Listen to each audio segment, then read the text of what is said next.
একদল বিয়াদব বলে থাকে নবী আমাদের মতোই মানুষ। নবী নিজে বলেছে, আল্লাহ নবী নিজেও জানিয়েছে আনা বাশারুম মিসলুকুম, আমি তোমাদের মতোই মানুষ।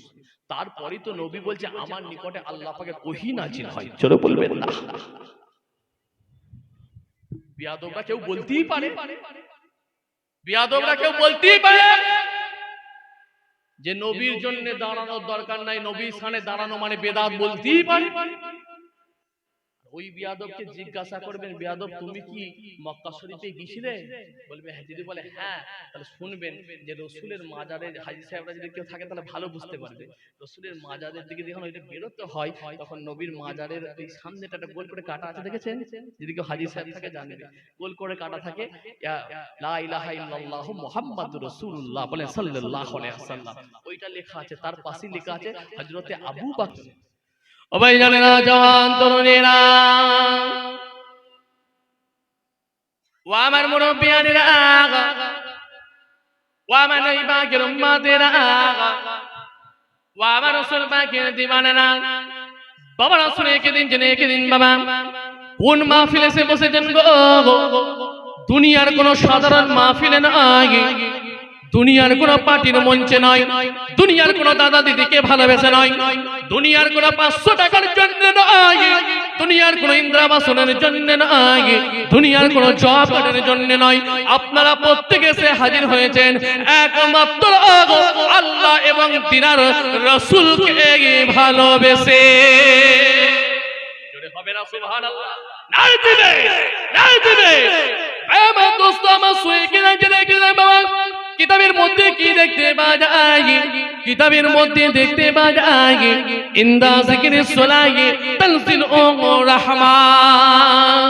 যে জায়গাতে আল্লাহ এবং তিনার রাসূলের কথাবার্তা আলাপ আলোচনা করা হয়, আল্লাহ পাকের জাকিরিন সালিহিন মাহবুবিন বান্দাদের কথাবার্তা আলাপ আলোচনা করা হয়, ওই মাহফিলেতে আমার আল্লাহ পাক তিনার একদল মালায়েকা ফেরেশতাকে হাজির করে দিয়ে থাকে। ওই সকল মালায়েকা ফেরেশতাগণ বসে বসে বসে বসে বসে আমিন আমিন আমিন আমিন করতে থাকে। আখরি মোনাজাত হয়ে যাবে, শেষ দোয়া হয়ে যাবে। আল্লাহ পাকের মালায়েকা ফেরেশতাগণ আল্লাহ পাকের দরবারে গিয়ে হাজির। মাবুদ আল্লাহ পাক জিজ্ঞাসা করবে, আমার মালায়েকা ফেরেশতাগণ তোমরা কোথায় গিয়েছিলে? এই রব্বুল আলামিন আল্লাহ পাক, এই দয়াময় আল্লাহ আল্লাহ পাক আমরা দেগঙ্গা থানার ওই মাদ্রাসার মাহফিলে গিয়েছিলাম আল্লাহ। ওই জায়গায় আপনার জাকিরিন সালিহিন মাহবুবিন বান্দাদের কথাবার্তা আলাপ আলোচনা হচ্ছিল আল্লাহ পাক। এই মাহফিলে বসে বসে বসে বসে বসে আমিন আমিন করছিলাম। কোন জায়গায়? ওয়া আমার মালায়েকা ফেরেশতাগণ আল্লাহ পাকের মালায়েকা ফেরেশতাগণ জানিয়ে দেবেন, এই রব্বুল আলামিন আল্লাহ আল্লাহ কালিয়াটি গ্রামের মাহফিলে গিয়েছিলাম। ওই জায়গায় আপনার জাকিরিন সালিহিন মাহবুবিন বান্দাদের কথাবার্তা আলাপ আলোচনা হচ্ছিল। আমার আল্লাহ পাক জানিয়ে দেবেন, ও আমার মালায়েকা ফেরেশতাগণ কালিয়াটি গ্রামের মাহফিলে যে সকল মানুষেরা বসেছিল তারা কি উদ্দেশ্যে কি কারণে বসেছিল, এই রব্বুল আলামিন আল্লাহ পাক এই দয়াময় আল্লাহ এই মাহফিলে যে সকল মানুষেরা বসেছিল আল্লাহ প্রত্যেকটা মানুষই কিন্তু আল্লাহ পাক কোনো টাকার জন্য বসেনি আল্লাহ, কোনো ইন্দ্রাবাসনের জন্য নয়, কোনো গতির জন্য নয়, কোনো জব কার্ডের জন্য নয়, নিজেদের আখিরের জন্য নয়। যে সকল মানুষেরা বসেছিল আল্লাহ পাক তাদের প্রত্যেকটা মানুষের একটাই উদ্দেশ্য ছিল আল্লাহ, একটাই লক্ষ্য ছিল, একটাই টার্গেট ছিল আল্লাহ পাক। প্রতিটা মানুষই কিন্তু আল্লাহ পাক একমাত্র একমাত্র আপনার দয়ার জান্নাতের আশায় বসেছিল। আরো জোরে বলেন সুবহানাল্লাহ। ও আমার মালায়েকা ফেরেশতাগণ শুনে রেখে নাও, জেনে রেখে নাও, ওই মাহফিলে বসে আছে কে? আব্দুল জব্বার, আব্দুল সত্তার, আব্দুল গফফার, আব্দুর রহমান বসে বসে বসে বুক ভরা বেদনা, চোখ ভরা পানি নিয়ে আমিন আমিন করে দোয়া চাইছে।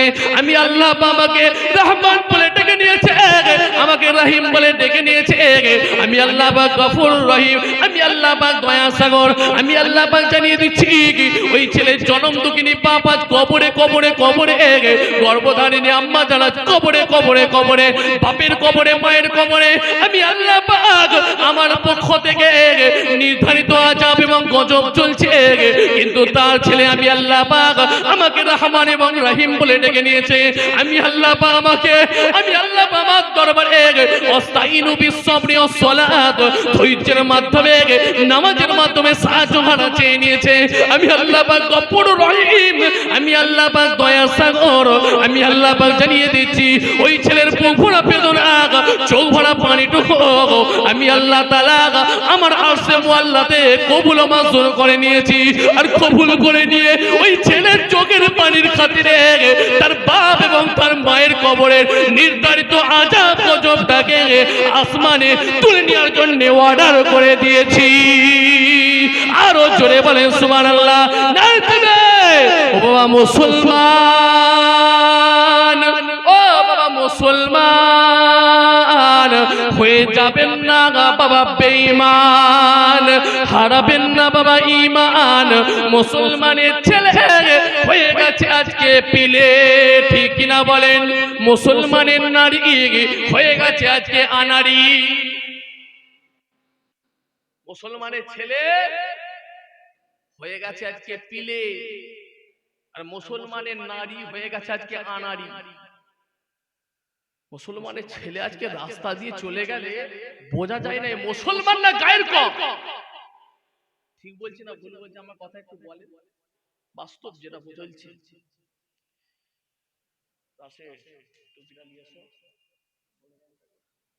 ভাই আমার দোস্ত,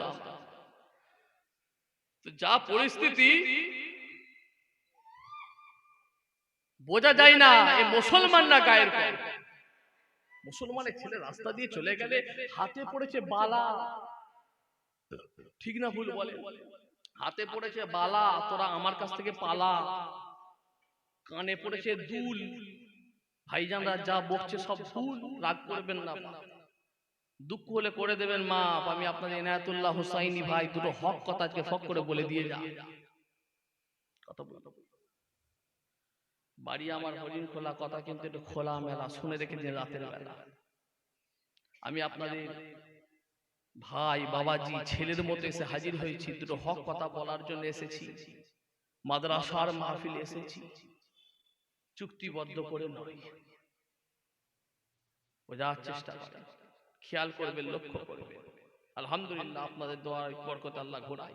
এখানে বহু মানুষ আছে যারা আমার নানা জান ছোট হুজুর পীর কেবলার হাতে হাত দিয়া মায়ুনুস আছে, দাস্তে বায়াত মানুষ আছে, সোহবতে থাকা মানুষ আছে। আপনাদের কত আল্লাহ সম্মান, কত ইজ্জত আল্লাহ আপনাদের দিয়েছে। এই মাদ্রাসা নবীর ঘর মাদ্রাসা। আমার দাদা জান পীরনগর হুজুর পীর কেবলা প্রায় 114 বছর বয়সে ইন্তেকাল করেছিলেন পীরনগর শরীফ। দাদা হুজুর পীর কেবলার হাতে হাত দিয়ে দাস্তে বায়াত হয়েছিল। পীরনগর থেকে কলকাতার 9 নম্বর হালদারে হেঁটে হেঁটে এসে দাদা হুজুর কেবলা হাতে হাত দিয়েছিলেন। জোরে বলবেন না। বসিরহাটে আল্লাহ আম্মা হুজুরের সাথে একসাথে উঠা বসা করে খাওয়া দাওয়া করতেন। 114 বছর পীরনগর আরামবাগ, সে পীরনগর হুগলি। আমার দাদা জান ওনার বড় ছেলে আমার আব্বা জান ছোট হুজুর কেবলার জামা।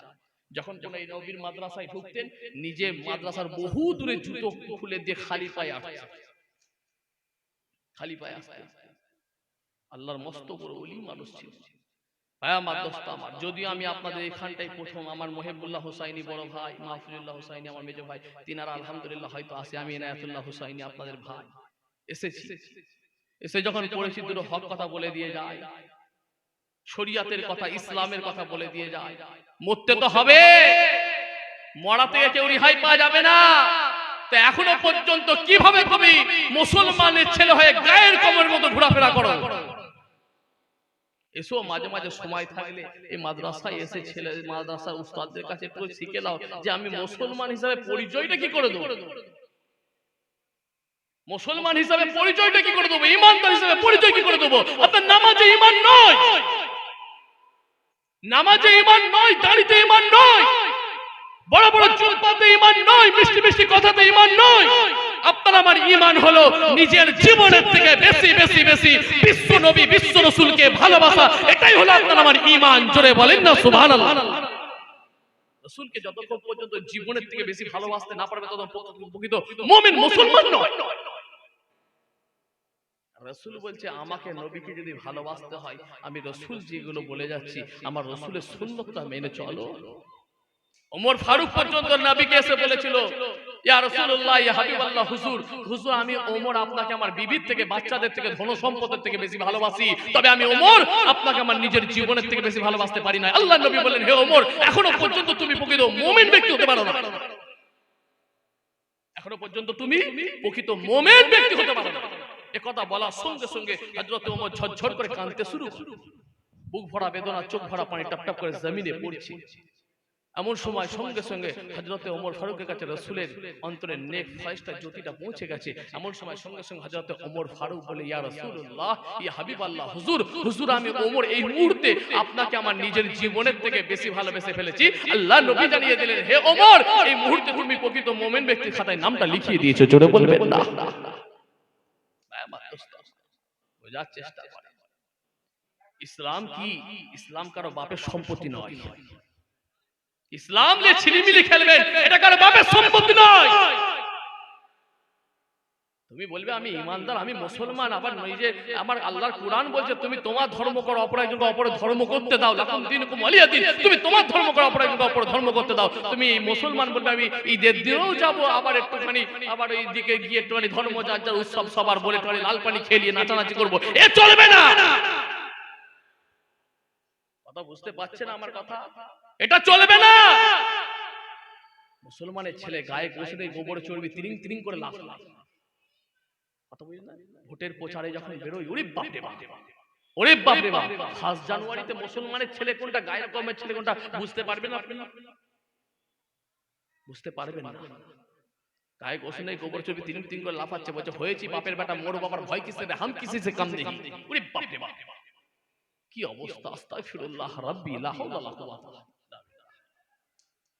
বাপ রে বাপ আলোচনা করব আপনাদের সাথে।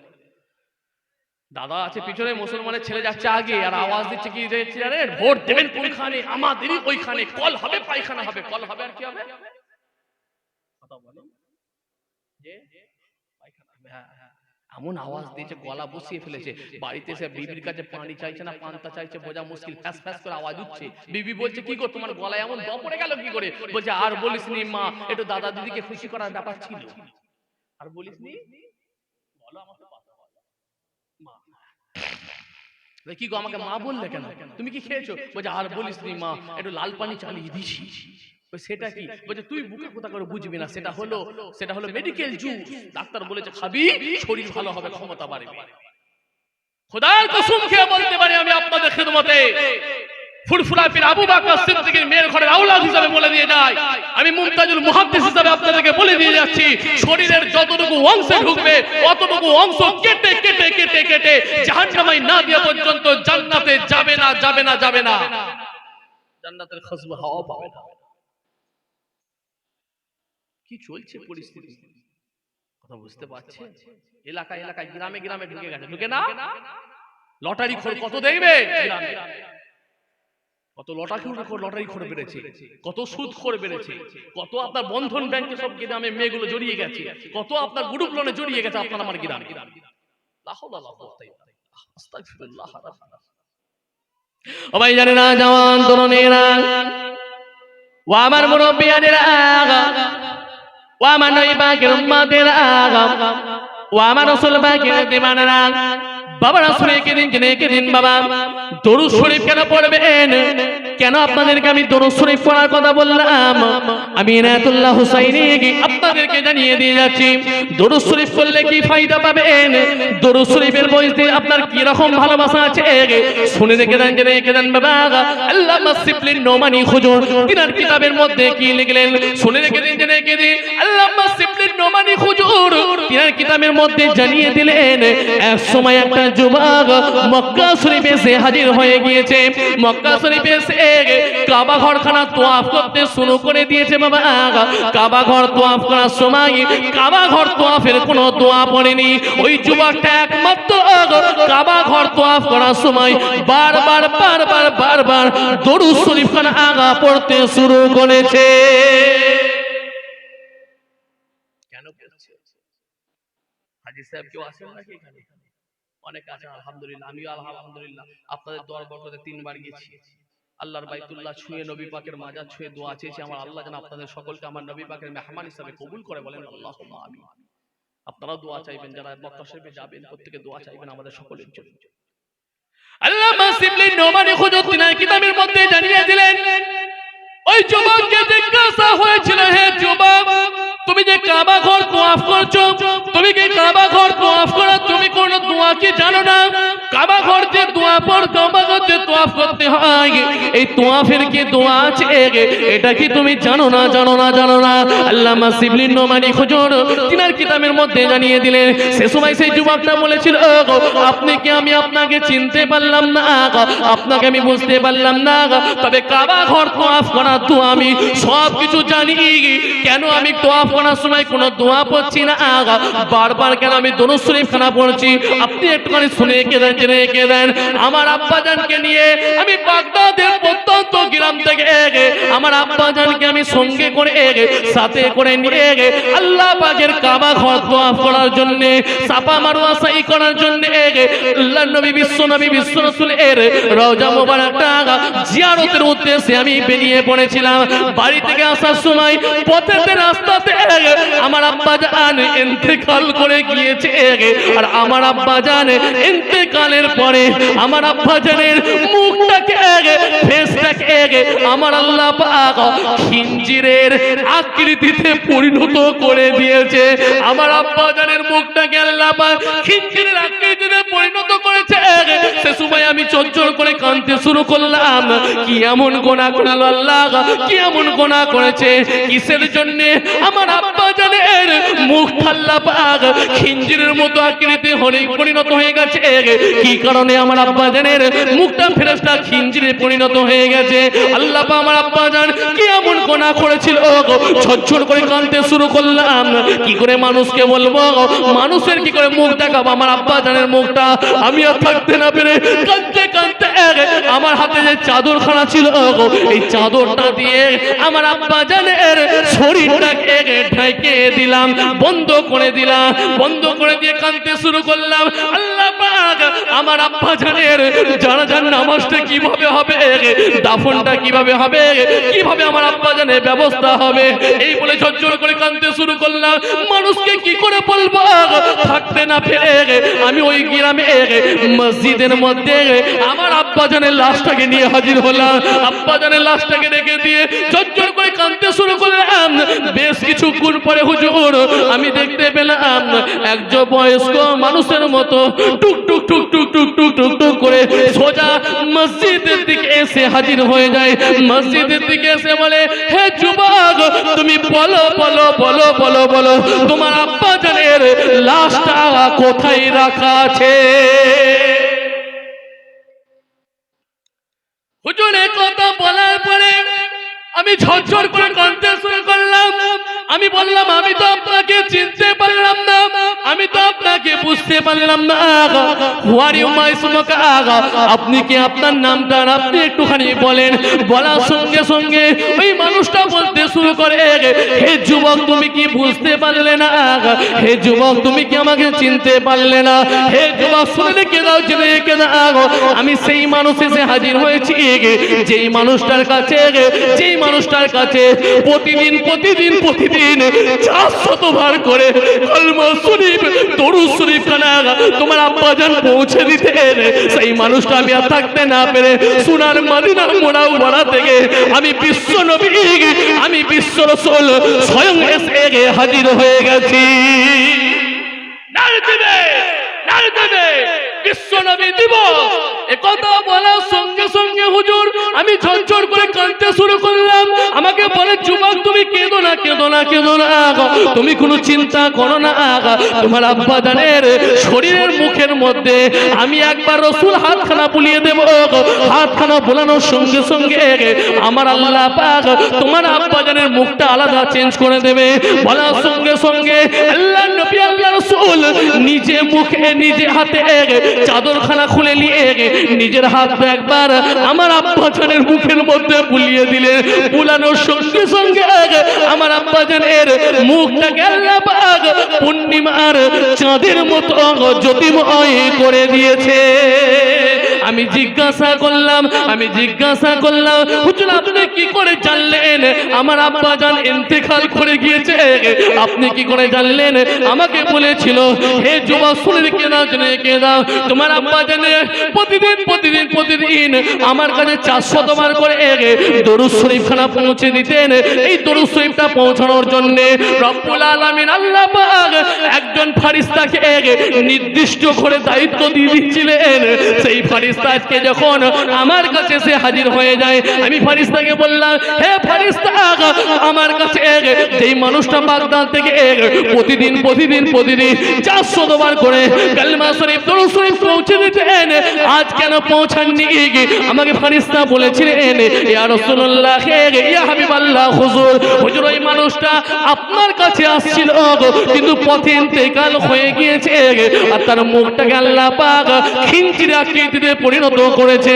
একথা বলার সঙ্গে সঙ্গে আমি রাসূলুল্লাহ থাকতে না পেরে সোনার মদিনা মুনাওয়ারা থেকে এসে হাজির হয়ে গেছি।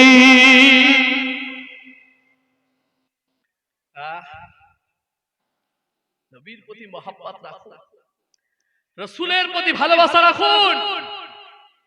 যুবক বলেন, ওয়াল্লামা সিফলিন নোমানি হুজুর তিনি কিতাবের মধ্যে লিখলেন, যুবকটা জানিয়েছিল, হুজুর আমি এমন সময় চিন্তায় পড়ে গেলাম, টেনশনের মধ্যে পড়ে গিয়েছিলাম, তাহলে আমার আব্বা জানের জানাজার নামাজটা কিভাবে হবে? আমার আব্বা জানের মুখটা তো আল্লাহ নূরের মতো জ্যোতিময় করে দিয়েছেন, এবারে আমার আব্বা জানের জানাজার নামাজটা কিভাবে হবে? এই টেনশনের মধ্যে আমি চিন্তার মধ্যে পড়ে গেলাম। হুজুর আপনি শুনে রেখে দেন, বেশ কিছুক্ষণ পরে আমি দেখতে পাই ওই বাগদাদের গ্রাম থেকে মানুষ কাতারে আসতে শুরু করে দিয়েছে। আমি জিজ্ঞাসা করলাম, আপনারা কি করে খবর পেলেন আমার আব্বা জান ইন্তেকাল হয়ে গিয়েছে? আমার আব্বা জানের জানাজা হবে, কি করে আপনারা খবর পেলেন? প্রতিটা মানুষ একটাই কথা বলে দিয়েছিলেন, এই যুবক শুনে কেনাও আসমান থেকে একটা ঝুলন্ত আওয়াজ আসতে শুরু করে দিয়েছে, গায়েবী আওয়াজ শুরু হয়ে গেছে। হে বাগদাদের মানুষেরা শুনে কেনাও, তোমরা যদি তোমাদের গুনাহগুলোকে ঝরিয়ে ফেলতে চাও, তোমাদের গুনাহগুলোকে যদি তোমরা মার্জন করে ফেলতে চাও, তোমরা চলে যাও, তোমাদের গ্রামে মসজিদের মধ্যে একটা লাশ রাখা আছে, ওই লাশের জানাজায় তোমরা হাজির হয়ে যাও। তোমরা যদি লাশের জানাজায় হাজির হয়ে যাও, আমার আল্লাহ পাক তোমাদের গুনাহগুলোকে পাতা ঝরা রূপে ছড়িয়ে ফেলে দেবে।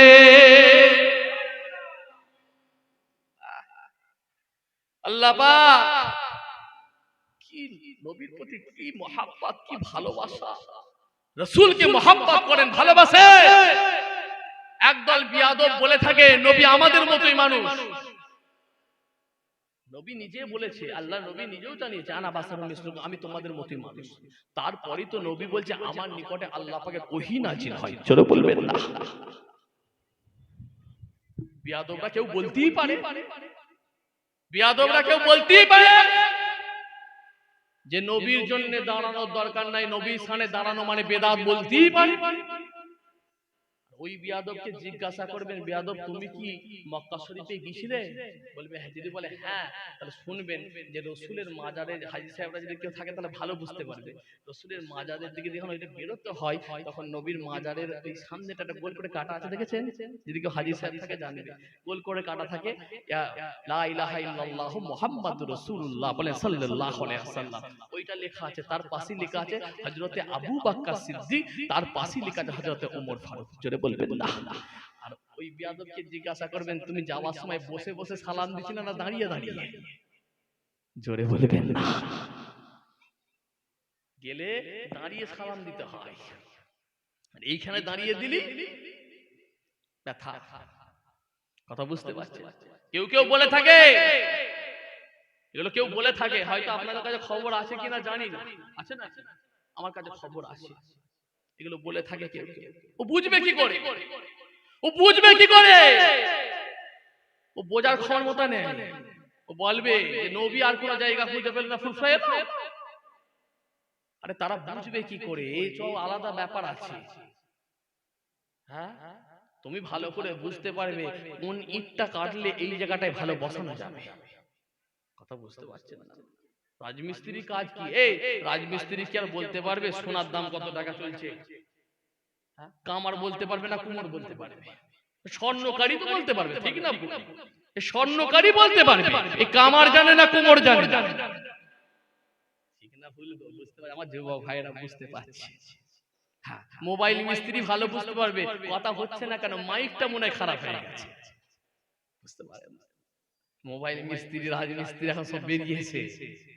কথা বুঝতে পারছেন? সব তেড়ে মেরে বেরিয়েছে, খালি বলে দাও বেদা। এই রোজার মাস আসবে সব বেদা। তারা খাতা কলম নিয়ে বসবে আর ইউটিউবে আসবে, খালি বেদাত বেদাত বেদাত। জানাজার পরে হাত তোলা, এটাও বেদাত। কথা বুঝতে পারছেন? এই আস্তে ভাইয়া মা দোস্ত বোঝার চেষ্টা করে। কেউ কেউ বলে নবীর পেচ্ছাপ আমাদেরও পেচ্ছাপ, আস্তাগফিরুল্লাহ। কেউ বলে নবীর পায়খানা আমাদেরও পায়খানা, লা হাওলা ওয়ালা কুওয়াতা। নবীর পেচ্ছাপ ছিল পেচ্ছাপ মোবারক, আর পায়খানা ছিল পায়খানা মোবারক। জোরে বলেন না সুবহানাল্লাহ। আল্লাহ নবী, আল্লাহ রাসূল একবার পেচ্ছাপ করেছেন মাটির পাত্রেতে। মাটির পাত্রে পেচ্ছাপ করে রাখার পরে পরের দিনে দাসী এসে বুঝতে না পেরে মাটির পাত্রের ভেতর থেকে মুস্কে আম্বারে খুশবু হচ্ছে শরবত মনে করে খেয়ে ফেলেছে। জোরে বলবেন না? আর জোরে বলেন না। আল্লাহ নবী আল্লাহ রাসূল জিজ্ঞাসা করলেন, এই দাসী তুমি